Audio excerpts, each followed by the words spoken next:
YouTube? This is 82 and 0. Welcome back. Today we're going to talk about Bill Bridges. Now, he was born April 4th, 1939, and he was born in Hobbs, New Mexico. That's where he would grow up, and he would go to Hobbs High School, where he would play for the Hobbs Eagles. And he had a legendary high school coach in Ralph Tasker.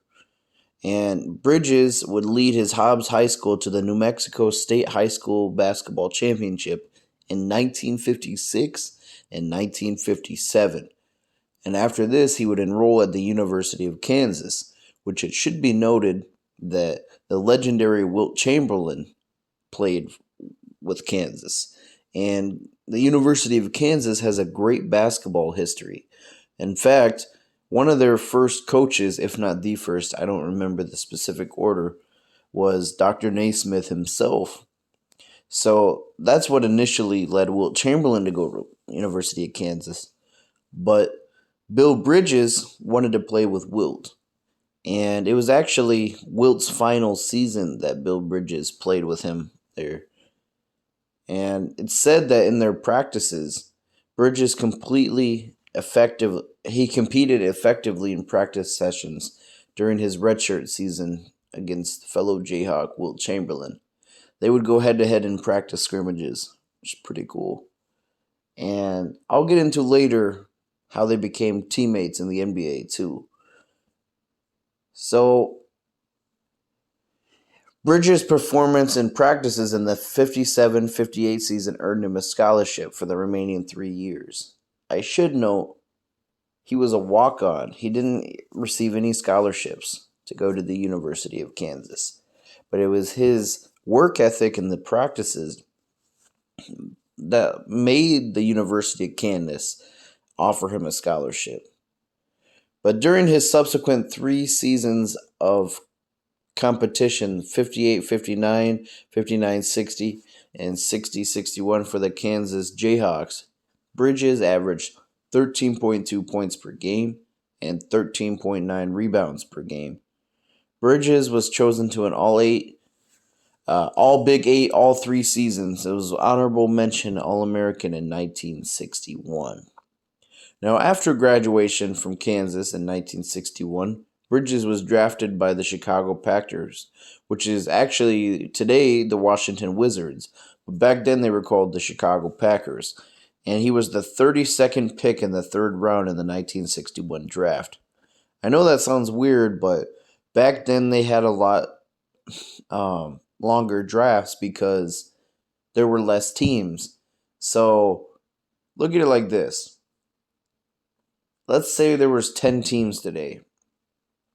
And this draft class that we just saw, let's say the 2022 draft class, how many rounds is it going to take to draft all these players? So that's why you'd see like 3 or 4 rounds back then. But instead of signing with the Packers, Bridges played for the Kansas City Steelers of the American Basketball League, which was a short-lived basketball league. And you know what's crazy about this ABL? They were the first league, to my knowledge, to implement the three-point line. It wasn't actually the ABA. The ABA popularized it because the ABL wasn't popular at all. Now, Bridges led the ABL in rebounding during both seasons he played for the Steers and led the league in scoring during his 2nd season. He set the ABL single-game record with 55 points on December 9, 1962. The league folded at the end of the 1962 season, and the Steers were declared the ABL champions due to their record. It was here after this, Bridges then entered the National Basketball Association and spent 13 seasons, from 1962 to 1975, as a member of the St. Louis Hawks. This is where he would start his career. Now, you got to understand, prior to this, the Hawks were a really great team in the late 50s, early 60s. And even into the late 60s, they had Bob Pettit, Cliff Hagan. They had guys, great Hall of Famers. And maybe I should do a video covering the Hawks of the late 50s, early 60s. I think they're one of the most forgotten teams in NBA history. Now, I want to note that when he came to the Hawks, he didn't make an initial impact. Like his first season there, he only put up 6 points and 5 rebounds. But he was only playing 13 minutes a night. And like I said, a lot of this could have been because of the depth of the team. This team already had Zelmo Beatty, Cliff Hagan, Bob Pettit, Lenny Wilkins, Chico Vaughn, Phil Jordan. So there's Woody Salisbury was on that team. There's a lot of reasons why, he wasn't getting minutes. And he was only 23, so he had time to develop. But in the next season, in the 63-64 season, he would up his averages to 8 points and 8 rebounds on 24 minutes a night. And his numbers would just kind of keep going up. 65, 66. But by the 66-67 season, that would be his breakout. He'd put up 17.4 points per game, 15.1 rebounds per game, and he would make his first All-Star appearance. And the Hawks would lose in the Western Divisional Finals to San Francisco in 6 games. And by this time, Bob Pettit was already gone. The team was Lou Hudson, Zelmo Beatty, Bill Bridges, Lenny Wilkins, Paul Silas was on this team. I mean, these Hawks teams were deep. Now, he would make 3 total All-Star appearances, and he would play with the Hawks until 1970-71 season. And his rebounding totals would get as high as 15.1 rebounds per game in the 66-67 season. Now, the Hawks were kind of entering a new phase, a rebuilding type phase, in the late 60s, trying to recapture their old championship level play. And they would trade him to the Philadelphia 76ers for Jim Washington. And Jim Washington himself, I don't think this was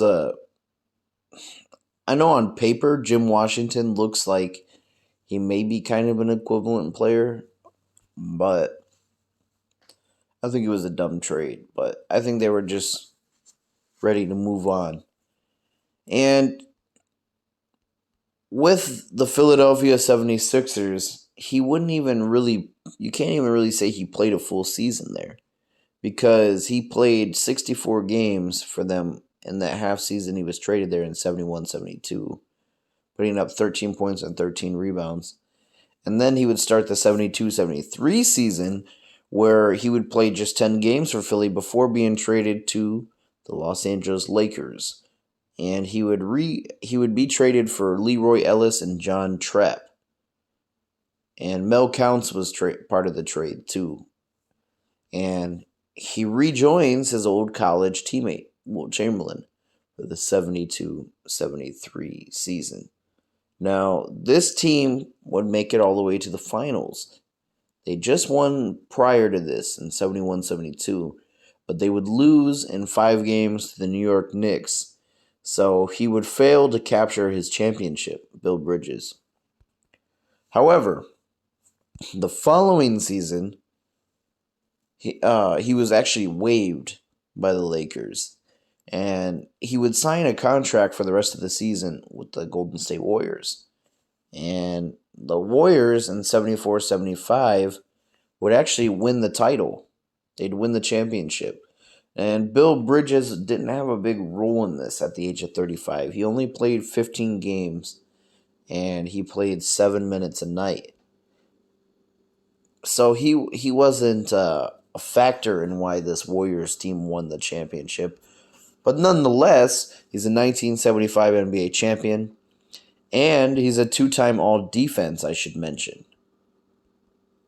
He was probably one of the, I wouldn't say the best defender of his generation, but he was definitely one of the best in that era. Now, To give you an example of how good of a defender he was, in the 67-68 season, he came in ninth in defensive win shares. Although his PER itself wasn't too high, and this is the thing about a lot of 60s players, we don't have a lot of their stats like steals and blocks to factor in PER. I think that's a reason why their PERs were lower. But let's talk about his rebounding numbers, right? Him, Wilt Chamberlain, Bill Russell, Nate Thurmond, and Willis Reed are the only players in NBA history to ever have 35 rebounds in a playoff game. And he's only 6'6". He's a very undersized power forward. You know, I know people like to glorify the Dennis Rodmans, guys like that who are small and get the rebounds, or like a Charles Barkley. Bill Bridges played a lot like that on the rebounding side. He was only 6'6", but he was nicknamed the Train, and he's, in my opinion, one of the most underrated rebounders in NBA history. He was great on the boxing out. He had a great leaping ability, able to jump over guys a lot taller than him. So his career averages are 11.9 points and 11.9 rebounds, pretty evenly spread. And he's one of the most forgotten players of all time. And it's unfortunate because he's no longer with us today. He died of cancer on September 25th, 2015 in Santa Monica, California. He was only 76 years old. Now, let's talk about what he did after his playing career. So after retirement from the NBA in 1975, Bridges became an environmental consultant based in Santa Monica, California. And he would have a pretty successful career outside of the NBA. I read he retired in the mid-90s, and he was married after this and had a few kids. So rest in peace, Bill Bridges. I do want to mention one thing, however. In 2002, at a ceremony during a game at Allen Field House, Bridges was honored as the first Jayhawk to record 1,000 points and 1,000 rebounds in a career. In 2004, the University of Kansas retired Bridges' jersey at a ceremony in Allen Field House. And in 2014, Bridges was inducted into the New Mexico Sports Hall of Fame. And in 2016, Bridges was inducted into the Kansas Sports Hall of Fame. So, that's the life of Bill Bridges, one of the most forgotten NBA stars of all time. Let me know what your thoughts are down below. Thanks for watching.